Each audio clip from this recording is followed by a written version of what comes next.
கொஞ்சம் தூரம் நடந்தாலே மூச்சு பயங்கரமாக சிரமமாக இருக்குது, மூச்சு ரொம்ப வாங்குது.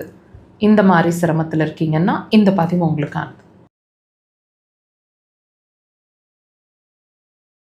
மாடிப்படி ஏறினா இறங்குனாலும் மூச்சு வாங்குது, ஒரு 10 அடி சேர்ந்தாப்பில் நடந்துட்டாலே மூச்சு ரொம்ப சிரமமாக இருக்குது, கொஞ்சம் நேரம் உட்காந்து ஆஸ்வாசப்படுத்திட்டு தான் நாங்கள் நடக்க ஆரம்பிக்கிறோம். இந்த மாதிரி இந்த மூச்சு வாங்குகிற விஷயங்கள் அண்ட் பேசிகிட்டு இருக்கும்போதே பார்த்திங்கன்னா பெருமூச்சு அடிக்கடி வருது, நைட்டில் கொரட்டை வருது, இந்த மாதிரி சிரமங்களில் இருக்கீங்க அப்படின்னா கண்டிப்பாக நீங்கள் ஒரு விஷயத்தில் திங்க் பண்ணிகிட்ருப்பீங்க, ஒரு விஷயத்துக்கு பயந்துட்டுருப்பீங்க.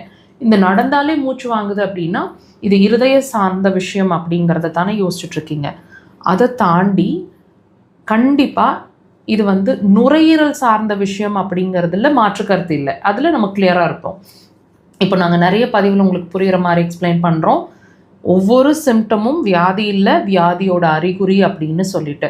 ஸோ இந்த மூச்சு வாங்கிறது அப்படிங்கிறதும் ஒரு வியாதியோட அறிகுறி அப்படின்னா உங்களால் நம்ப முடியுதா? ஆமாங்க, இது நாங்கள் சொல்லக்கூடிய கான்செப்ட் டோட்டலாக உங்களுக்கு ஒரு ஒரு ஆச்சரியமாக இருக்கும், வியப்பாக இருக்கும்.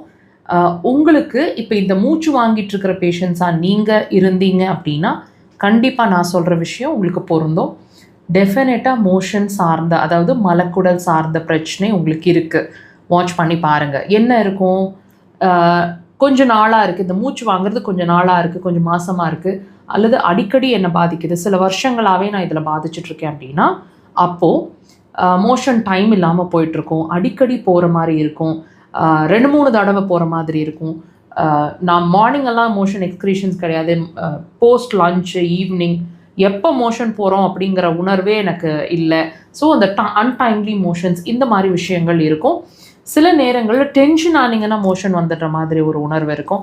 சில உணவுகள் அடிக்கடி ஒத்துக்காமல் போயிட்டு லூஸ் மோஷன்ஸ் ஆகிடுற மாதிரி இருக்கும். இந்த மாதிரி ஏதாவது ஒரு பிரச்சனை இருக்கும். தாண்டி அதெல்லாம் இல்லை டாக்டர், எந்திரிச்ச உடனே நான் மோஷன் போயிடுறேன், 3 மணிக்கு எந்திரிச்சாலும் மார்னிங் மோஷன் போயிடுறேன், 6 மணிக்கு எந்திரிச்சாலும் அதே தான், இதுவும் பிரச்சனை தாங்க. ஃப்ளேட்லன்ஸ் கீழ் வழியாக நிறைய காற்று பிரிஞ்சுட்டே இருக்கும். நீங்கள் இந்த சிரமங்களில் ஏதாவது ஒன்றாவது உங்களுக்கு இருக்கும். தயவு செய்து வாட்ச் பண்ணுங்கள். இப்போ நான் சொன்ன விஷயத்துக்கும் உங்கள் மூச்சு வாங்குறதுக்கும் என்ன சம்மந்தம்னு தானே யோசிக்கிறீங்க. கண்டிப்பாக இந்த பிரச்சனைக்கும் உங்களோட மூச்சு வாங்குறதுக்கும் டைரெக்டாக சம்மந்தம் இருக்குது. இதை நம்ம அக்குபஞ்சரில் ஈஸியாக தீர்க்க முடியும். கண்டிப்பாக ட்ரை பண்ணுங்கள் அக்குபஞ்சர்.